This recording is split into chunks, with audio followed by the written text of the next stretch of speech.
Welcome to Module 6. You have done really well to reach this point. This is the final module of the course. And by now, you have practiced many of the core skills involved in making decisions using data. What this module adds is something equally important.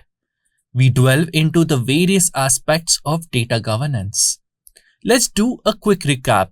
In Module 2, you ran a bias audit. In Module 3, you noticed that Tuvalu's health expenditure figure crossed 20% and flagged it for investigation. You were already identifying potential bias, and you just did not yet have formal names for all of it. Don't worry, this unit does not repeat that work. The 4 bias types from Module 2, sampling bias, measurement bias, survivorship bias, and reporting bias, live in the data before you touch it. They were introduced, they were applied, and your EDA report already acknowledges some of them. What this unit introduces are 5 biases that emerge somewhere else.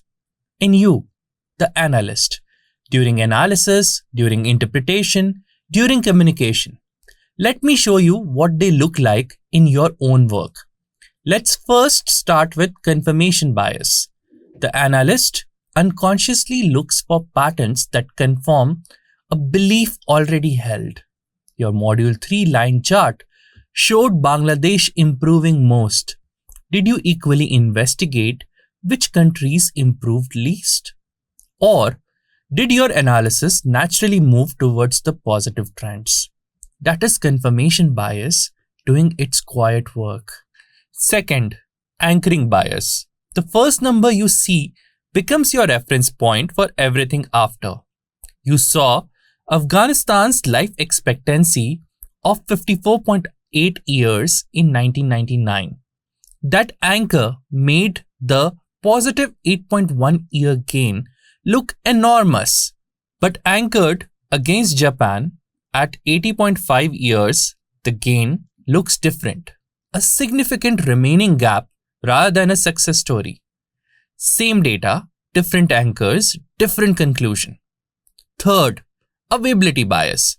Data is easy to collect, gets used, even when more important data is harder to access. Your Module 3 dataset has major gaps for small island nations. Those gaps were shaped by what international databases managed to collect.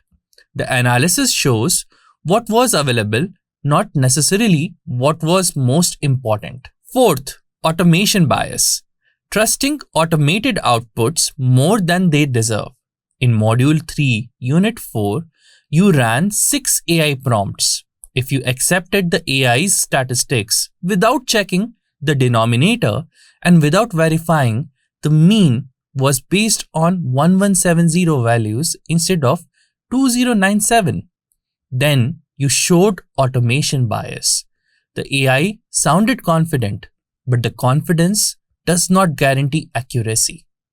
Fifth, temporal bias, treating data from one time period as directly relevant to another. Your Module 3 dataset covers 1999 to 2023. A finding about health expenditure patterns in 2005 may not apply to 2024 decisions. Vietnam's Commune Health Center system has expanded. India's accredited social health activists program was not yet operating. Bangladesh's community health landscape has transformed. Using 2005's analysis to justify 2026 recommendation treats past data as current evidence. Now, we saw 5 types of biases: confirmation, anchoring, availability, automation, and temporal. Now look at the data-driven decision-making workflow infographic in the learning sequence. Each type of bias is linked to the stage where it most likely to occur. Notice that some biases appear at multiple stages. For example, confirmation bias is present at problem framing, at analysis, and at communication. At each stage, You had a chance to fall into the bias and a chance to identify and correct it. The interactive activity in the learning sequence gives you 5 scenarios. Match the bias. The bias audit in Unit 6.6 asks you to apply this to a real data set. Start thinking about which of the 5 new types you might have shaped your Module 3 EDA report. Now, we move towards data governance models in the next unit. See you there.